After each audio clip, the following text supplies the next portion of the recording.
Vamos a pasar a un método que se llama el método Somos Capaces, que es una herramienta que nos sirve para aprender los diferentes pasos de la negociación.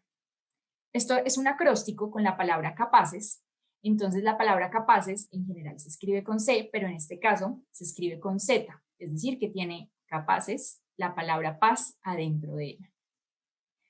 La primera letra del acróstico es comunicar, la C. Entonces, lo primero que se debe hacer cuando llegamos a una negociación es expresar lo que sentimos y cuáles son esos hechos observables que ocurrieron dentro del conflicto. Acá podemos utilizar técnicas como las afirmaciones yo, en las cuales las afirmaciones yo son yo me siento, cuando tú, es decir, yo me siento y uno expresa la emoción que uno siente, cuando tú, el hecho observable, exactamente el hecho, entonces, por ejemplo, cuando tú pones el esfero sobre mi computador eh, y quisiera proponer ciertas cosas. ¿Qué pasa? Cuando nosotros hablamos y nos comunicamos de esta forma sobre las emociones y sobre los hechos, estamos evitando caer sobre algo que afecta muchas veces la negociación y las relaciones, el cual es caer en juzgamientos. Por ejemplo, cuando nosotros decimos, es que yo sé que tú lo hiciste de aposta o lo hiciste a propósito para que a mí me fuera mal. Ahí estamos haciendo demasiados juicios y eso lo que hace es que la otra persona ya ponga una predisposición para no escuchar lo que realmente nosotros estamos sintiendo. Es por eso que es muy importante, y esto es completamente difícil, no caer en suposiciones ni juicios, pero centrarse en los hechos, lo que realmente pasó, y en los sentimientos. Los sentimientos nadie nos lo puede quitar. El hecho de que yo me sienta triste o que sienta rabia o que sienta desesperación, así es como yo me siento. Nadie puede decirme, eso es mentira. Es decir, me lo pueden decir, pero al final es un hecho. Y los hechos observables, pues es justamente lo que pasa. Entonces, esto lo que hace es que facilita mucho más la comunicación. La segunda del acróstico capaces es la A, que es abrir. Entonces, una vez las dos partes han dicho qué es lo que pasó en el conflicto y cómo se sienten, se empieza a abrir la conversación a otros puntos de vista. Es decir, que se invita a las partes a ponerse en los zapatos de la otra persona y utilizan técnicas de escucha activa como el parafraseo para repetir el conflicto desde la otra perspectiva utilizando sus propias palabras. La P del acróstico es proponer. Después que hemos entendido realmente los hechos y los sentimientos de las otras personas y también las demandas, las posiciones, es importante empezar a proponer soluciones, no solamente quedarnos un poco en el problema y en el pasado. Y en la medida de lo posible apuntarlos en una hoja de papel y hacer lluvia de ideas. En esta parte es muy importante que no limitemos las ideas. Todas las ideas para las soluciones son posibles en esta fase de la negociación. Y es tratar de pensar en maneras para salir con una situación, sobre todo gana-gana, que las dos partes ganen y que no sean en desventaja. Sigue la letra A, que es apartar. Y ahí apartamos las soluciones inaceptables y esto se puede hacer, por ejemplo, por medio de votación o vetos, que básicamente decimos, bueno, yo creo que esta solución que se propuso en la fase pasada, esta no es aceptable para mí. O sea, yo no podría aceptar esta solución. Entonces lo que hacemos es que separamos esa solución y simplemente la dejamos a un lado. Luego, entonces, se va revisando nuevamente esa lluvia de ideas de las posibles soluciones que se realizó en el paso anterior y vamos descartando aquellas que puedan ser inviables. Bueno, esta parte nos permite pasar a la siguiente letra, que es la Z de zanjar, que es zanjar ya la solución y la situación, que es evaluar las soluciones que queden sobre la mesa e ir seleccionando aquellas sobre las cuales las partes en conflicto estén de acuerdo. ¿Qué pasa? Muchas veces ahí es donde están los puntos críticos que las personas no se pueden poner de acuerdo. Ahí es muy importante que las dos personas estén dispuestas a ceder y desde antes saber qué están dispuestas a ceder y en qué están dispuestas a dar un poco más. Inclusive en este paso se pueden combinar soluciones que probablemente a simple vista no parecían posibles o no parecían obvias. Entonces, se mira estas soluciones que quedan y se elige una sobre todas estas y que todas las personas estén de acuerdo, porque recordemos que, según la definición de la negociación, si las personas, si las partes que están negociando no están de acuerdo, con el resultado o con la solución propuesta, probablemente la negociación no va a ser exitosa y se va a quedar simplemente en la mesa y no se va a llevar a la acción. Y luego quedan las últimas dos letras del método CAPACES, y es la E de ejecutar, es decir, llevar a cabo la solución que haya sido más aceptable para las personas.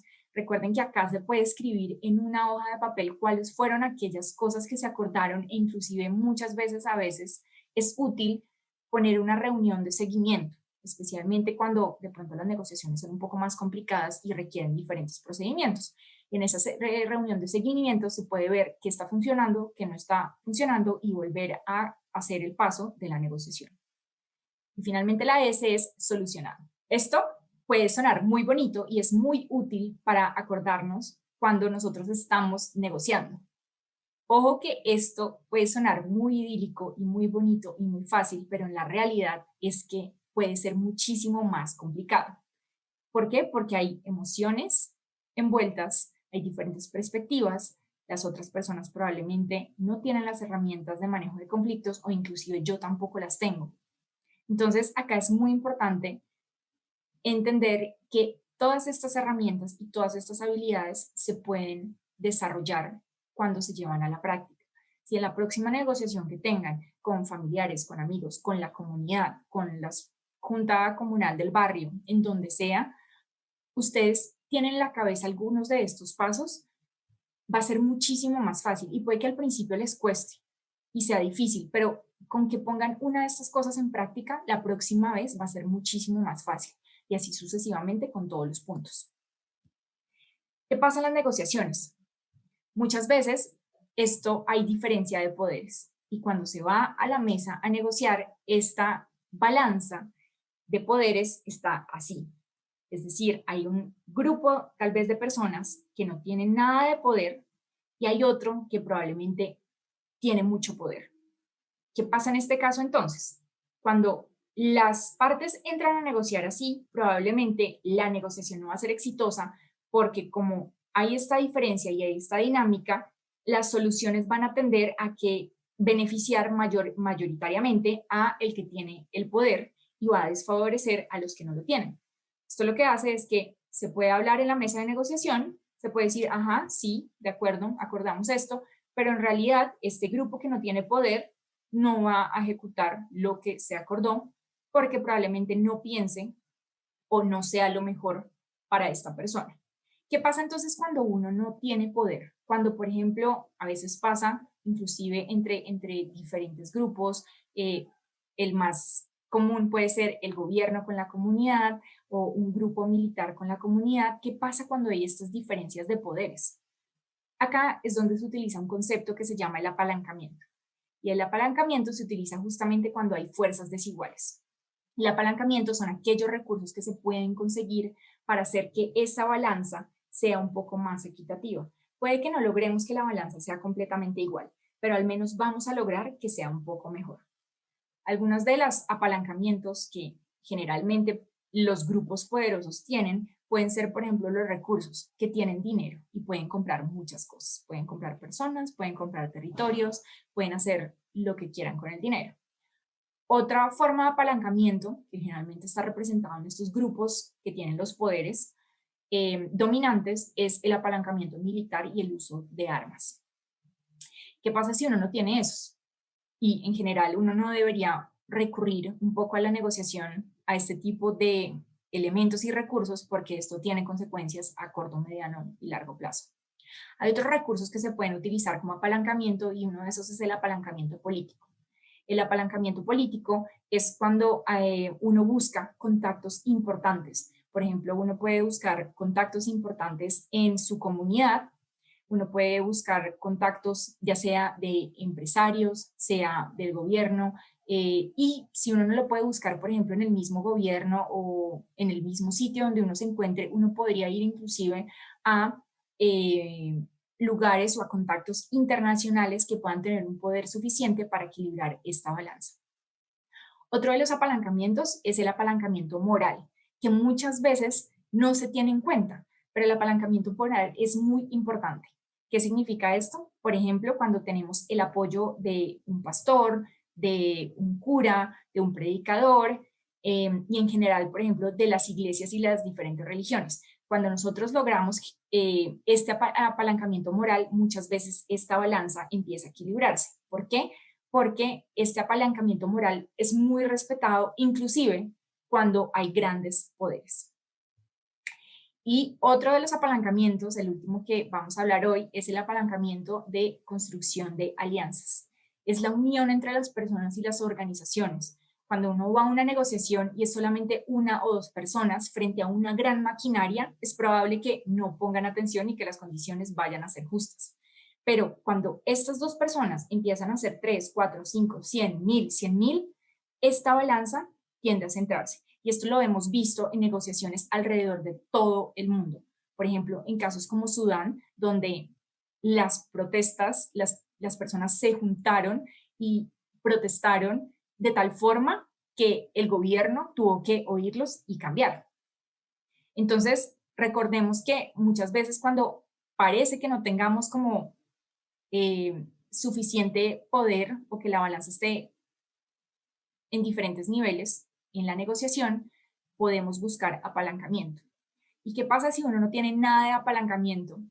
Entonces, en ese caso, si uno no tiene apalancamiento y uno dice, uno no ve que no tiene ningún recurso que pueda equilibrar esa balanza, lo mejor es esperar e ir a buscar estos recursos que me van a ayudar a que la negociación sea muchísimo más equilibrada.